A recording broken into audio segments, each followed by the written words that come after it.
Hi! Hello everyone. ఈరోజు మనం చాలా ఈజీ అండ్ టేస్టీ రెసిపీ బీరకాయ వేపుడిని ఎలా చేసుకోవాలో చూద్దాం. దీనికి కావాల్సిన పదార్థాలు బీరకాయలు 2, పెద్ద ఉల్లిపాయ 1, పచ్చిమిర్చి 3. లో ఫ్లేమ్‌లో చేసుకునే ఏ ఫ్రై అయినా కూడా చాలా టేస్ట్‌గా ఉంటుంది. కానీ ఈ బీరకాయ ఫ్రై మాత్రం కంపల్సరీగా లో ఫ్లేమ్‌లోనే పెట్టుకొని చేసుకోవాలి. టేస్ట్ చానా బావుంటుంది. ఇప్పుడు ముందుగా వీడియోలో చూపించే విధంగా ఉల్లిపాయని, పచ్చిమిర్చిని కట్ చేసుకోవాలి. అదే విధంగా బీరకాయలను కూడా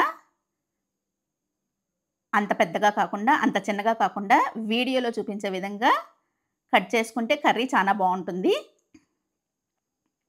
ఇప్పుడు ముందుగా ప్యాన్‌ని స్టవ్ పైన పెట్టుకొని తగినంత ఆయిల్ వేసుకోవాలి. తాలింపు గింజలు వేసుకోవాలి. ఆవాలు, పచ్చెనగపప్పు, జీలకర్ర. ఈ కర్రీలోకి పచ్చెనగపప్పు కొద్దిగా మరిన్ని యేసుకున్నా గానీ చానా బావుంటుంది. తరువాత తరిగి పెట్టుకున్న ఆనియన్స్, పచ్చిమిర్చి కూడా వేసుకోవాలి. ఈ ఫ్రై మొత్తం కూడా లో ఫ్లేమ్‌లోనే పెట్టుకొని ఫ్రై చేసుకోవాలి. ఈ తాలింపు గింజలు, ఆనియన్స్, పచ్చిమిర్చి వేగిన తర్వాత తరిగి పెట్టుకున్న బీరకాయ ముక్కలను కూడా వేసి ఫ్రై చేసుకోవాలి.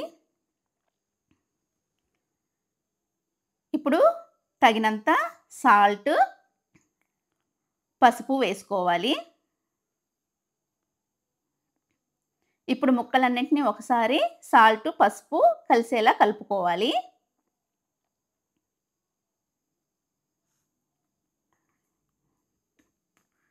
ఇప్పుడు మూత పెట్టి 1 నిమిషం వరకు మగ్గించుకోవాలి.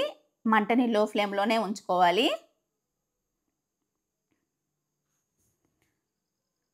మళ్ళీ 1 నిమిషం తర్వాత మూత తీసి కలుపుకోవాలి.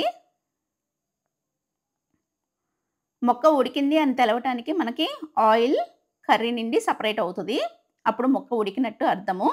ఈ కర్రీ చపాతీలోకి గానీ, జొన్న రొట్టెల్లోకి గానీ, అన్నంలోకి గానీ చాలా బావుంటుంది. నేనైతే పెరుగన్నంలో కూడా వేసుకొని తింటాను.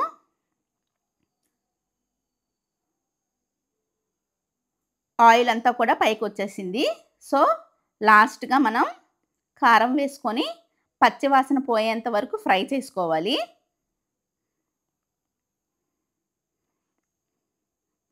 ఈ కారం వేసిన తర్వాత మళ్ళీ 1 నిమిషం వరకు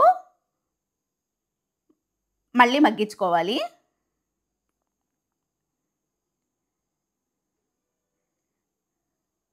ఈజీ అండ్ టేస్టీ బీరకాయ fry ready. Thanks for watching.